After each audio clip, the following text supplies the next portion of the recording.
In the heart of Africa lay a kingdom named Zawadi. Its people were known far and wide for their skills in farming, crafting, and storytelling. But the crown jewel of Zawadi wasn't its riches, nor its fertile lands. It was its queen, Queen Albani, a woman whose courage and wisdom had no equals in history. From the moment she ascended the throne, Albani's reign was unlike anything the kingdom had ever seen.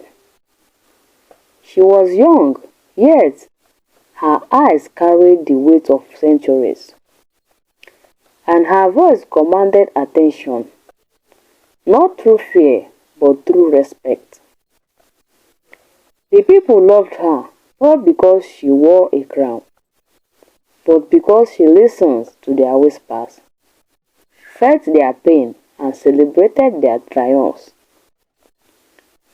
But peace, as it often does, is fleeting. It began subtly, as many disasters do. Traders returning from the distant land whispered of a drought that had begun to wither crops in neighboring kingdoms. Your Majesty, there is a drought in the neighboring village, and it's fast spreading to our village. Don't worry, we shall see to it. And then one morning, the hunters brought word of greater danger. A band of invaders, fierce and relentless, was approaching Zawadi. Your Majesty, the hunters also said the invaders are about to surround our village. Horizon. We shall fight and defeat them with Taking wisdom, whatever they not please with sword and only. leaving sorrows in their wake. Your Majesty, we've The heard castles of elders trembled. and there are Your whispers Majesty, of they said, invaders approaching. their voice quivering like the leaf in the wind. Perhaps we should negotiate or offer tribute. Albani shook her head, her long braids swaying like dark waves. Her gaze was firm, unwavering. We will not bow. Zawadi has survived countless storms, and we will survive this. War is wrong. We will protect our people with courage and wisdom. Her words ignited a spark among the people. Even the youngest warriors, barely old enough to hold a spear, felt courage flow through their veins. But Queen Albani knew that bravery alone was not enough. Strategy, cunning, and unity would be their true weapons. She called a gathering in the Great Hall, a place carved from stone and decorated with murals of past kings and queens. Everyone from the tallest warrior to the humblest farmer stood shoulder to shoulder, listening intently as Queen Albani spoke. The invaders believe strength is in sword alone.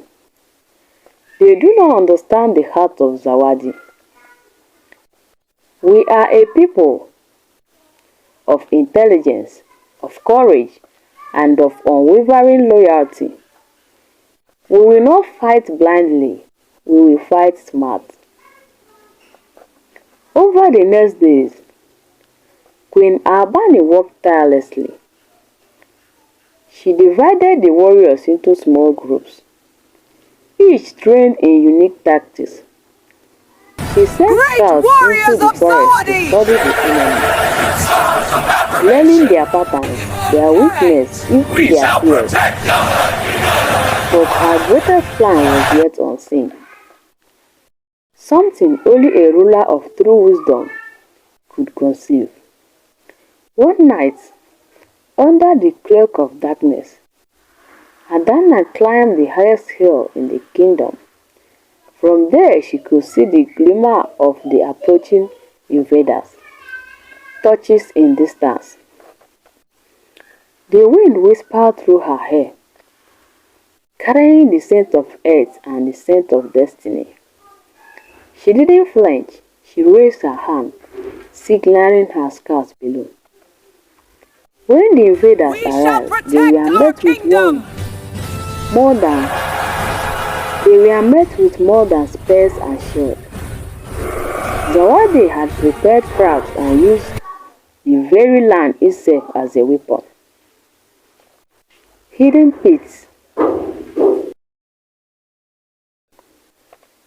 When the invaders arrived, they were met with more than spear and shield.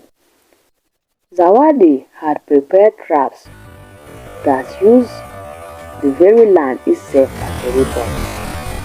Hidden pits, cleverly camouflaged, and nets woven from the vine that dropped, camouflaged and nets woven from vine that dropped like thunder from the trees. But the greatest surprise was the sound, a mighty roar, amplified by clever acoustic that made it seem as if thousands warriors charged at once. Panic spread through the invaders' ranks. Confused and terrified, they stumbled into pits, tangled in nets and retreated in grass. And then as they scrambled to the group, Queen Albany appeared not from the shadow, but boldly in front of her people, clad in ceremonial armor that gleamed like sunlight on water. Zawadi will not bow, she declared. We protect our home, we protect our people. Live now, and perhaps you will live to tell the story of wisdom and mercy. Her voice carried over the battlefield like a force of nature. The invaders, already shaken, turned and fled, leaving behind their pride and their greed. But the victory was not hers alone. Queen Albany spent the next week visiting the villages, helping rebuild, comforting those who had lost much, and ensuring that no one felt forgotten. She knew that true leadership was not in commanding fear, but in inspiring love and loyalty. Stories of Queen Albany spread far and wide, of how she faced danger with both sword and mind, how she showed mercy to those who surrendered, and how she never wavered in her commitment to her people. Children grew up hearing tales of her bravery. Elders spoke of her wisdom, and even those who once sought to harm Zawadi remembered the day they underestimated a queen who feared nothing but injustice. In the end, Queen Albany's reign became legendary, not just because of the battle she fought, but because of the spirit she instilled in her kingdom. She showed that true power is measured not by the fear you inspire, but by the courage and hope you ignite in others. And so, the kingdom of Zawadi thrived, its fields golden, its rivers shimmering, and its people united under a queen whose name would be remembered for generations. Queen Albany, the fearless, the wise, the heart of Zawadi.